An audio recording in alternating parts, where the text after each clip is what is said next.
本视频教您如何在小米 F Pro 电视上设置睡眠定时器。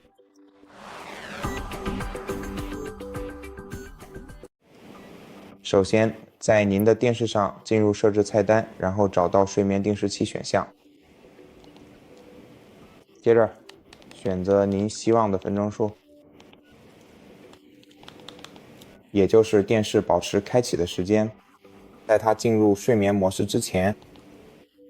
完成这些设置后，睡眠定时器就会被启用。在我的例子中，我的电视将在1小时后自动关闭。如果您想关闭睡眠定时器，只需再次选择同一个选项，然后点击确定，这样您的睡眠定时器就会被关闭。感谢您观看本视频，喜欢视频的话请订阅我们，欢迎点赞留言，下期见。